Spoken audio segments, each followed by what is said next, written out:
Okay, it is 11:01, so I think we can go ahead and get started. Good morning, everyone. We hope you've been enjoying our virtual admitted student workshop series, and that we'll see you during our in-person accepted student visit tomorrow. We are very excited for this morning's session on how to find and finance a career in public interest with Professor Heather Abraham. Please be reminded this session is being recorded and will be made available on our website. We ask you to hold your questions until the end. There will be plenty of time for questions. You can enter them in the chat or unmute yourself and turn your camera on if you wish. So let's get started. We are incredibly lucky to have Professor Abraham with us this morning to speak with you about her journey and resources for students considering public interest. So I won't waste any time making an introduction. Professor Heather Abraham directs the School of Law's Civil Rights and Transparency Clinic, a litigation clinic dedicated to enforcing and advancing civil rights and government accountability, with a particular emphasis on fair housing, open government, and freedom of the press. Professor Abraham's academic research and scholarship focuses on enforcement of the Federal Fair Housing Act and to state and local human rights laws, and explores how fair housing laws can be used to reduce residential segregation. She began her legal career as a judicial clerk in the U.S. District Court for the Western District of Michigan and the U.S. Court of Appeals for the Sixth Circuit. She previously served as a supervising attorney in the Civil Rights Clinic at Georgetown Law. Prior to teaching, she worked as a legal services attorney representing low-income renters in eviction proceedings. In that role, she recognized the need for more proactive and holistic solutions for people with a history of homelessness. In response, she organized a resilient coalition of public and private partners to launch a restorative problem-solving community outreach court to mitigate the collateral consequences of conviction. In 2018, the Michigan courts honored her with the Robert Griffin Award for her contributions to the judiciary. Earlier in her career, Professor Abraham worked in the U.S. Senate as a legislative staff member and served in the U.S. Peace Corps in Guatemala. She earned her JD and Master of Public Policy in Housing and Community Development from the University of Minnesota and her LLM from Georgetown Law. Please welcome Professor Heather Abraham. Hi, everyone. Thank you for being here live or joining us on the recording. I appreciate it. We're going to have hopefully a fairly tight presentation of the following. I'm going to talk a little bit about my journey in public interest. What are your or my public interest options if you're asking this question of your future law career? How can you finance public interest, and some useful resources? So please take a look at those. Also, Dean Gladney will put those in the chat as well. And I will take questions at the end. If there's anything burning, feel free to put it in the chat, of course, along the way. I have no problem with that at all. And I am going to start with a little something fun that is a quick way to give you a preview of where I've been. And I offer you this because I want you to see what is available to you as a public interest attorney in the future, what is available to you as a student to explore as you try to decide what you'd like to do with your career. And also, there may be some connection points where we have something in common, where there's something you'd like to try as well, or you'd like to, use my network to try to meet people that do things that you might want to do. And so I'm just giving you this preview. So I'm a former Equal Justice Works Fellow, as Dean Gladney says, and I have had the pleasure of working with Equal Justice Works to do something that we call an Ignite presentation. So it's largely just photos and images, and I walk through them very quickly to give you a snapshot of what my career is. So here we go. I am originally from Minnesota, and as a Minnesota native, I do think that the culture that it was instilled in me is one of public service, and that's something that's been very important to me and a through line in my life and career. I served in the Peace Corps in Guatemala. Here's a photo of me with one of my dear host family members making tamales at the Navidad, at the Christmas time. I also was very involved in Democratic Farmer Labor Politics, DFL, in Minnesota. On the right is my former high school teacher, Tim Walz, who's now the governor. I worked with him on his campaign in 2006 and then joined an amazing prosecutor who later became our U.S. Senator, Amy Klobuchar from Minnesota, who's on the left. So that was a big part of my life, was getting people who I believed in and who I knew elected to office. And that's something I did before law school. And then I went and worked with Senator Klobuchar on Capitol Hill and worked in the U.S. Senate and had a chance to get very close up close perspective on what it takes to write a law, the research that goes into it, the drafting. And I came to really appreciate the role of the lawyer, which is why I decided to go to law school. This slide is my first piece of advice as well for you as a potential public interest fellow, which is to diversify the experiences you have while you're in law school and early in your career. So when I went to law school, I tried to use various summers and after my 1L year, various fall and spring semesters to get as much experience as I could. So one thing I did is took advantage of pro bono opportunities and through our school and many schools, there are opportunities nearly every week, every month to try something. In my case, I was in law school during the foreclosure crisis and we were knocking doors and telling people who are renting homes, did you know that this house is scheduled for foreclosure? Has your landlord told you that? Here are your rights under this new law. And that was a really valuable experience. So that was one of the first things I did, and I just continued to volunteer. I also did internships with a professor or worked as a research assistant at, I was a policy fellow at the National Law Center on Homelessness and Poverty, that's on the left. I worked at 2 different direct legal aid offices, one during the school year in Minneapolis and one in Ann Arbor, Michigan. And that summer I was in court a lot, and it was a really positive experience that helped me to understand who am I as an attorney. And I also worked at the U.S. Attorney's Office on a variety of research matters. Then after law school, I went and clerked for a federal judge. Clerkships are a fantastic opportunity that I would be glad to tell you more about. As Dean Gladney mentioned, I worked both for the Western District of Michigan and then for the Sixth Circuit Court of Appeals, which oversees the appeals for Tennessee, Kentucky, Ohio, and Michigan. Then I was lucky to become an Equal Justice Works Fellow. That's a big part of what I'd like to talk to you about today because it really was the financial piece that launched my career. This is me raising money for the next, what we call Text to Give Fellow. I'm with the executive director in the photo on the right, David Stern. He's holding my crutches because I had a broken foot as I took the stage, unfortunately. But being a public interest fellow is a really big part of getting opportunities. Also, as a part of my fellowship, I worked with the judge here in this photo on the left, that's Judge Phillips, and he is in a homeless shelter in Traverse City, Michigan, where we started a community outreach court. On the right, one of the folks who participated in it is holding up her piece of paper she got that says paid in full. This community outreach court was a part of what I created as a public interest fellow with the help of a lot of fantastic partners in the community to help people who had housing insecurity to get past fines and fees and other court costs that they owed to the courts, and hopefully to get their driver's licenses back and work with us to expunge any records to try to get housing. After my work as an Equal Justice Works Fellow, doing landlord-tenant law predominantly and creating this community outreach court, I did shift then my focus to clinical teaching, and I went to Georgetown Law in the Civil Rights Clinic. These are some various photos of our students lawyering, doing press conferences. Bottom right is us with Alexandria Ocasio-Cortez, representative in the U.S. House of Representatives, and at various other events. In the top right, one of our students is testifying before the DC City Council. And then that brought me to UB Law, which I joined in 2020 during the pandemic. This photo is one of the first opportunities I had to talk about my work on moving the needle in housing equity. And there are a couple of tweets on the right that talk a little bit about the work we've done in our clinic, which I would be glad to discuss more. But here at UB Law, I just want to give you a sense of what we do in the clinical program that is now the continuing part of my public interest career. And that is that we do pro bono legal services. So everything is 100% free to our clients. And we do both impact and direct legal services. And so direct legal services, you usually are working directly with a specific client, and impact work might be a little bit more removed. You might work with an organization, you might work with a group of individuals in a class action, or otherwise try to change policies through or make impact, if you will, through your work. And so we do that in the clinic as well, working at all stages of civil litigation, including appeals.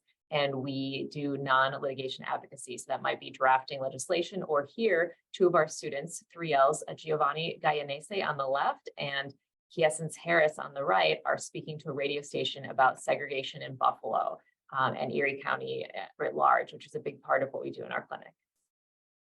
So with that, I'd like to shift to the first thing I'd like to just bring to your attention. So the first piece of this is really how to find a public interest position. And the second piece of this training is on financing it, and then some resources. So what are your public interest options?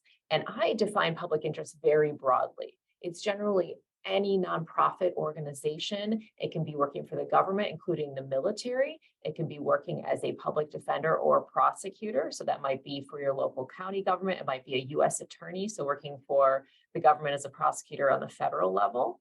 It could be working at DOJ, Department of Justice, or any number of agencies in the federal government. It also includes some private public interest law firms. For instance, I work in the space of fair housing. And so there are a couple of very well-known law firms that are for profit, but they use their profits and they use their model and the generation of attorney's fees to try to take on almost exclusively matters that either they can then, not charge their client for, or charge their client a low amount or a low bono, and or they can pay it forward and take, as many cases as possible to make a difference in the public interest. So there's different models that exist in private law firms. But most of what I'm talking about is in nonprofit, government, public defenders and prosecutors. And then the other one is academia. So for example, in my case, working in a law school clinic and teaching and practicing, but also professors who are teaching legal writing and research, who are teaching a doctrinal class that you'll be taking when you join us at UB Law. So now I'd like to talk about financing public interest. And I'm going to start broad, but let me just start with this disclaimer, which is that this isn't a comprehensive guide of all the things that exist in finding and financing a public interest career. It's just to get you started thinking about the direction you want to take.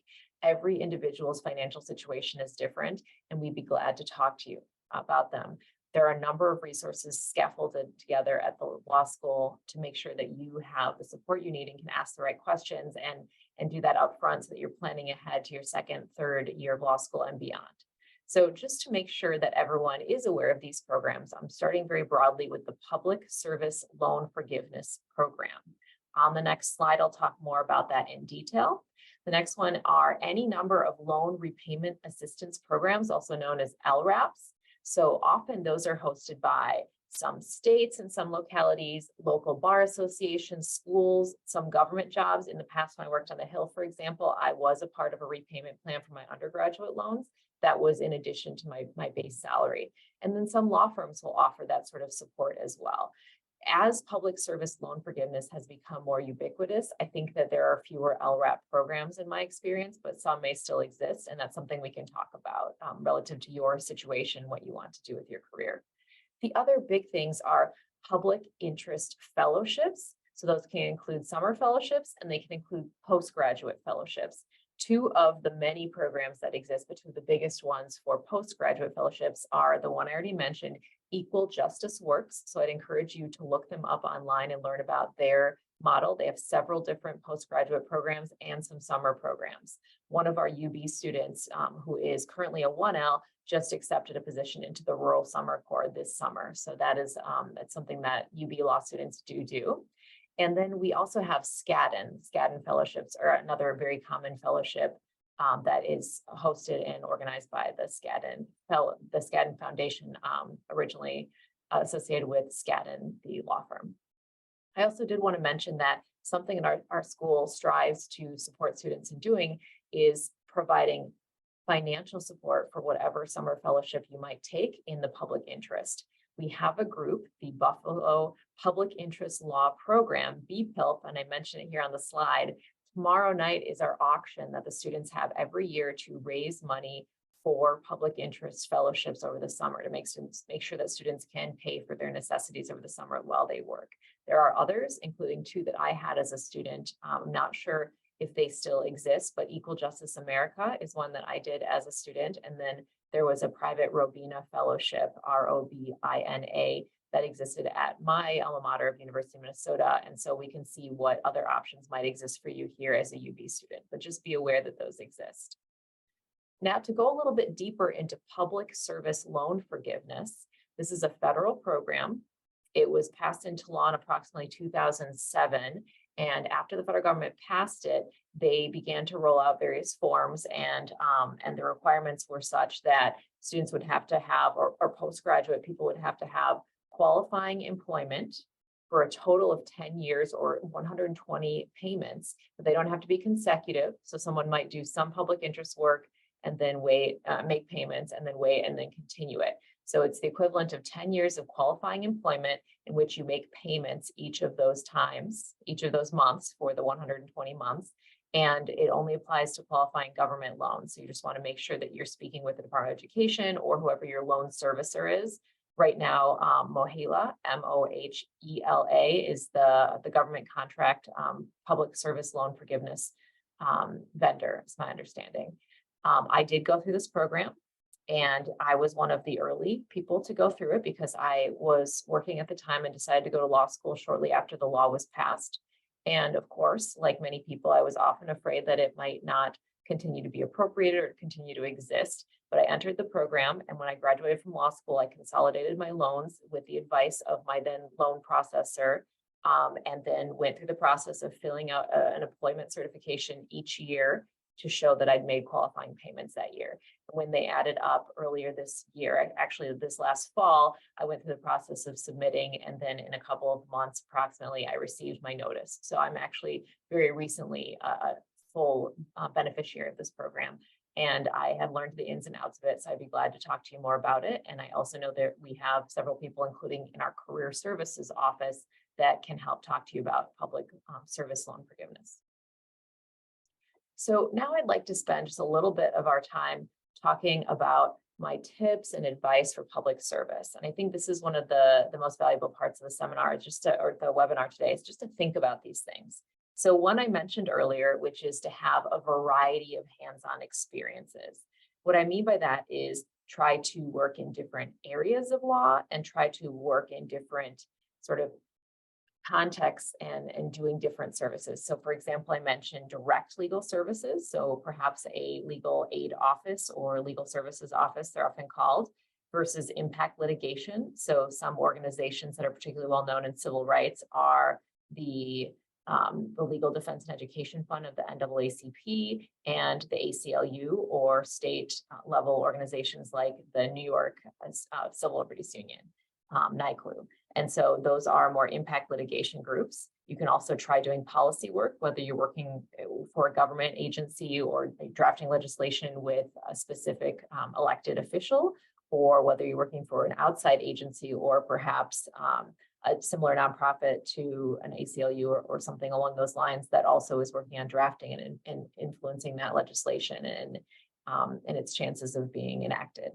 So getting a variety of experiences like that, also that means to me, try different areas of law. You may think, I'm really interested in housing, I'm really interested in public benefits, in helping people with their Social Security disability, family law, domestic violence. Those are all very common practice areas in the public interest, but there are many, many more. Environmental law and climate change is an increasingly important field for, I think, a lot of entities as more money is available for positions in those areas.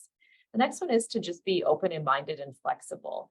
It might sound counterintuitive to some people, but some public interest jobs are actually very competitive. I'm going to talk about that more during the Q&A, but to get the job you really want might require you to move geographically to a place that you didn't think you'd want to move to. If you're open to that, it might open up the doors to more opportunities. And you might learn about an organization that's really doing what you want to do and will put you on track to be in that network of people and to become a known quantity among that network. And so that's something to consider. And ultimately the goal, and I will talk about this more in Q&A as well, but ultimately the goal is to get transferable skills very early on in your law school career and then early in post-graduation to try to get skills that will help you to get toward the job that you think you'd really like later in your career. The next one is to talk to everybody. This one really served me well. And that means things like the golden words, informational interview. So if you ask somebody, will you talk to me about your work and how you got there? Can I interview you? Would you do an informational interview with me? Those tend to be the golden ticket to talk to a lot of people. It may be that a busy person has to schedule out a ways, but if you get on their calendar and get a chance to sit down with them or talk by Zoom or phone, usually that person is really eager to tell you what they did to get where they are today. And that includes judges, that includes people at the highest levels of government, if you can make time, if you can get in touch with them. And so One way that I like to do that is to use LinkedIn. I joke about basically cold messaging someone for the first time. Maybe they worked as a clerk and you'd like to know more about that. But that sort of ambition, that willingness to go one step further to connect with someone can go a long way, and it can put you in the right place at the right time, in the right network to get that summer job or that first job out of law school. And in general, even though many people find it uncomfortable, I strongly recommend doing networking events. All the time in the community, I meet people who said, oh, I just met one of your students, so-and-so, and that person is already a part of the team of people committed to getting that student a job, committing to helping that student find a career that fits them. So demonstrate curiosity about the people around you, ask them questions, ask them about their career. Like I said, talk to everyone. Another recommendation is get to know your career office. So don't hesitate to ask them to check your resume, which we do as a matter of course, but you can check in with your career office representative more frequently.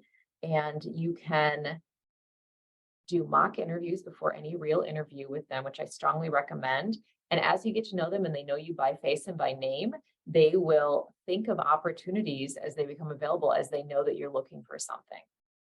The last two things I want to mention as tips and advice, just to get you started thinking about a public interest career, are communicating your why. This is a tip that came from our former Dean of Career Services who oversees our externship program, Dean Lisa Patterson. And she has mentioned that it seems more important for public interest entities, organizations to know your why, for that to shine through, because often it's, people may vaguely be interested in doing public interest work, but if you have a story, a message, a connection behind the work, telling that story as a part of what motivates you, your why, helps you to stand out as a candidate, and it helps people to know, why are you willing to take this particular job, or why are you, the person among many resumes that we should pick as the one who will be with us. So really communicate your why. And the last one is to consider doing a fellowship during and after law school, or both. And I already mentioned public interest fellowships. So now I'd like to highlight a few resources that I strongly recommend. The first one, and I get no royalties whatsoever for this, it's just a book that I really like to point out to students, is the new What Can You Do with a Law Degree? Or what can you do with a law degree? The image shows the correct title. Andy Gladney will put that information in the chat as we go through these various resources. I really like this book because students tend to get caught up, I think, in the wrong thing as they're thinking about their search. They tend to say, I need to know, do I want to be an environmental lawyer? Do I want to be a bankruptcy attorney? Do I want to work on, on family law? And they seem to be very focused on the area of law. I like this book because it thinks more about skills and environment and your values, and it helps you to line those up. And then from there, maybe you find a practice area that surprises you. It wasn't the nature you thought it would be, but it's a better fit for you because you've done this sort of soul searching and thinking about what your needs are and what sort of environment you want to work in. So when it says that this is a career satisfaction guide, that's really what I think of it as. There's also a great appendix in the book, Appendix A, which has 800 plus jobs you can do with a law degree. So I'm a big fan of that. And then there's a card sorting exercise in the back that helps you to think about the elements of a job that are important to you. For example, is competition important? Do you want to work in a highly competitive environment? Do you want a quiet environment? Do you want to work with people collaboratively, or do you prefer to quietly research more like a research librarian, during your work time, and some combination thereof? And there are lots of really fantastic questions and probing ideas that you do when you sort these cards. And then you wait 2 weeks and you sort them again and see what sorts of commonalities you see in your results. I should have said at the beginning that this book, while it's available online and you can look for it, sometimes there's a shortage of them. So look for various vendors to see if you can find a copy. However, we do have one here in our law library and in our career services library. So we have several copies. And so once you're here at school, I'd encourage you to read it as well. But this would be great summer reading before you start. So feel free to visit the campus, and let's see if we can get you a copy of that book in your hand. The next one is by Nicole Hallett. It's called Becoming a Public Interest Lawyer. Nicole Hallett is a professor at the University of Chicago, and she used to be here at UB and run one of our clinics. It talks about the available jobs in public interest by sector. It also talks about how you can spend your time in law school effectively, what classes you should consider taking, what kind of volunteer work you might do to increase your chances of getting a job in public interest, and also what sort of summer internships you can consider, those sorts of things. It also talks about clerkships, the job search, and then there's a great chapter on things you should be aware of, like burnout and those sorts of things. And those apply to every attorney, but there are some unique aspects of public interest in working with people who are going through hardship that can affect you differently. And so it thoughtfully addresses that. Two more resources. One that I'd recommend that you read right away, which is relatively famous in our field. It's called Letter to a Law Student Interested in Social Justice by Bill Quigley. I like it because it talks about how social justice, for lawyers might be somewhat, being a social justice lawyer might be somewhat countercultural. It talks about the difference between law and justice and how they don't necessarily overlap at all times, more of a Venn diagram, if you will. And then there's myths about being in social justice work. So take a look at that, and Dean Gladney will put that link in as well. And finally, I had the chance recently to be on a Law Talk podcast called Lawyering for Social Justice, or the Lawyering for Social Justice series. And so that link is also in the chat, and I recommend it. I talk a little bit about career planning and public interest, and I go into a lot more detail on the sorts of tips that I mentioned today. So those are some potential resources. With that, I'm going to share my contact information here, and maybe we'll leave this screen up for just a moment if anyone wants to do a screenshot, or perhaps Dean Gladney can copy and paste that and put it in the chat as well, so everyone has these links. They include my email. Feel free to reach out, please. I love to talk about careers, and I love to talk about clinics. Also, the group that I mentioned, the Buffalo Public Interest Law Program group, and a link to our career services office and our clinical program, which is one of the best ways that you can get experiential hands-on opportunities in public interest that I mentioned earlier. As sort of my number one tip is to broaden and diversify what you expose yourself to before you even graduate. So with that, do you want me to stop the screen share? What do you think? So at this time, we're opening it up to questions. I'll give our guests a moment. If not, I do have some questions that I think will be beneficial for everyone. I'll just wait one moment. Okay, well, I'll start with, you mentioned gaining transferable skills during law school and early in your career to work towards your dream job. What if a student doesn't exactly know what their dream job is yet? I think it's a fantastic question.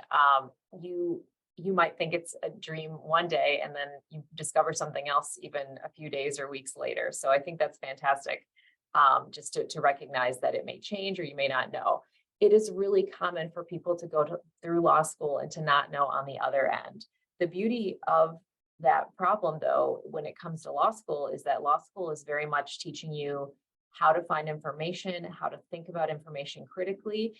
And while certainly there are classes that can help you to sort of start specializing, I think a lot of your experience and the way that you become the lawyer that you want to is through your hands-on training. That might be in a clinic, a summer experience, and certainly beyond once you get a job. And I guess one of the most important pieces of advice I would give you is don't think that you are locked in to the job that you get when you graduate. That is one stepping stone that can be, some people do get that job and they stay, but a lot of people do move on to other jobs later. So don't be too worried. In short, it's perfectly okay, and it's very common for students to not know exactly what they want to do. But I will say the following. Ask everyone that you possibly can, about their work. As I mentioned, talk to a lot of people. I think that those conversations can truly, and not to be dramatic, but they can save you a lot of time trying things that maybe don't feel like a fit for you. Now, not everyone's experience will be yours, but sometimes people will tell you something about the nature of their work, or you'll do a short-term internship or externship, and you'll realize this is not a great fit for me. There are so many other great things I could do, and that's perfectly fine. I have another question, and that is it a mistake to go into private practice if I want to pursue public interest work? So it's certainly not, right? I think there are some folks who see pure public interest folks as always practicing the public interest and never joining a law firm. But I think that most people recognize that associates at law firms get excellent transferable skills, and it can be a great place to start your career, especially if you have debt and you want to pay it down. However, there is something that we sometimes call the golden handcuffs, where someone starts at a law firm and they get used to the salary and they get used to some of the perks and benefits. And over time, they feel like they can never leave because they would never be able to take the the pay cut involved or otherwise adjust to a different environment, which they have different resources or different staffing. So I would say just remember what matters to you and what you think you want to do in the long term. And if you want to go to a law firm for 2, 3, 4 years, maybe even just a year to get some skills and then to find that next job, that's very, very common. And how concerned should students be about their grades if they want to pursue a career in public interest? So I think that varies widely. There are some entities that are really looking, some organizations, sometimes certain government programs or honors programs that are going to ask for someone's transcript, look at their GPA and possibly their class rank, and it may be a factor in hiring, but it's definitely not something that everyone cares about. In fact, one of the differences I found between some of the postgraduate fellowship programs is there's much less emphasis in equal justice works compared to various opportunities that I applied to for grades. I had strong grades coming out of law school generally, though it was, it's a struggle. Everyone, law school is challenging. Nonetheless, I found that public interest organizations tended to care a lot more about your why, as I talked about earlier, your motivation, your passion, your ability to talk to people, and some of those so-called soft skills that maybe don't get as much emphasis in law school, but are really important to being a good lawyer in the public interest. So those are some things to consider. Grades are a factor, and they may open a door as opposed to closing one if there's some entity that will not hire someone with a certain GPA. But generally speaking, I think that public interest is available to everyone at every grade level. Okay, I'm just checking the chat. I have a question.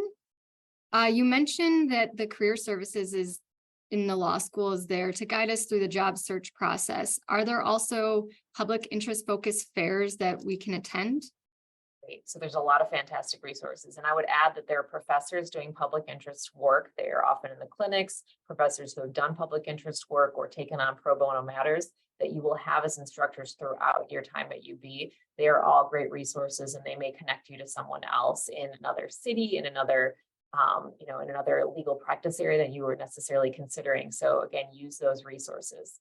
So in terms of career fairs, yes. So the law school has a career fair in the public interest, and we also have a specific criminal defense fair that we do. There's also a new diversity career fair that is organized with the Erie County Bar.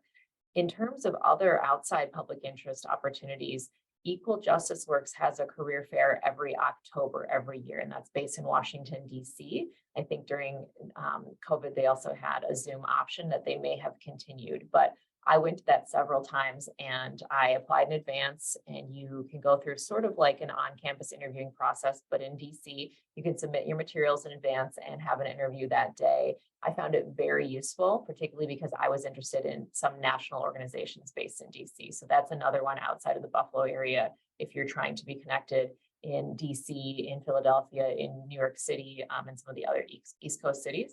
And I will have to defer to some of my friends on the West Coast if you're thinking about working there long-term, but I know there are other options available. Great, thank you so much. I have one more question. We mentioned students going into private practice and then perhaps transitioning into public interest. Do you know anyone who's pursued the opposite? They thought they wanted to go into public interest, and a couple of years down the road decided they would try private practice. And if so, how was that transition for them? Absolutely. So a good colleague of mine at Georgetown, who also taught in the clinical program, went immediately into a very large law firm in Washington, D.C., worked there for 2 or 3 years and decided that the partner track was just not a good fit for him or his family. And so then he left and he went into clinical teaching. So that's where we got to know each other. He then ultimately joined the DC Attorney General's office doing their civil rights work. And so basically went sort of into clinical teaching, where we were doing a lot of work on behalf of pro bono colleague or clients. And so in that case, this person was working in academia, but also practicing as an attorney, and then decided to go into a government civil rights position.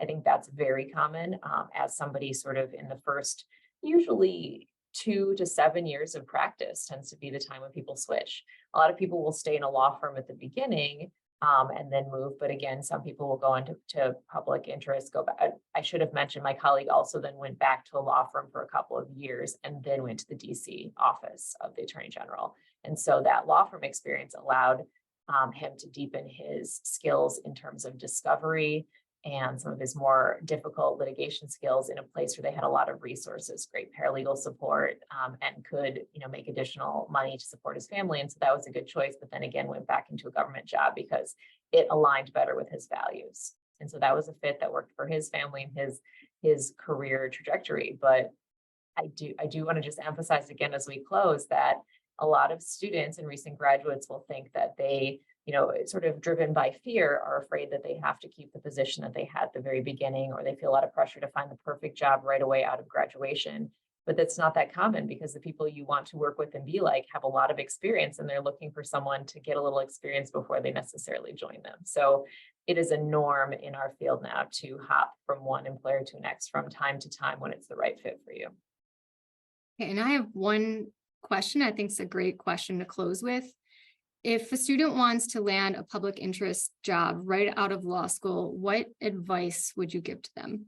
Absolutely. So I think a lot of it is thinking about who you know and who you can talk to while you're still in school, maybe work for them pro bono or work for them for free for a summer or a paid internship, and let them know, this is what I want to do. If there's an opening for any new graduates, any entry level opening, please let me know, and then apply to everything. That's a big part, I think, is just putting your name out there and letting people know you're interested. The things I said before about communicating your why, being a known quantity, even asking someone to do an informational interview or sit down for a mock interview. I think those are great ideas. And then also, one financial way to launch your career is to start with a public interest fellowship. We didn't mention this in the chat yet, but PSJD, is it psjd.com or .org? If you could check that, Dean Gladney. That is one place where most of the public interest fellowships are placed. So you'll learn about that when you join us here at UB Law, but you can look now to see what's out there, what's being posted that people may take advantage of right out of law school. So that's one pathway. Also, there are lots of places that do hire entry level and train on the job. And many of those are direct legal services organizations, like here in Buffalo, Legal Aid Bureau of Buffalo, and Neighborhood Legal Services. Thank you. Thanks for posting that. No problem. Thank you so much, Professor Abraham, for making time today to speak about your public interest journey and for offering valuable resources. I'm sure the information provided will assist countless students in pursuing their passions. So thanks again, and thanks everyone for attending, and have a great day. Thank you. I look forward to meeting you here at UB.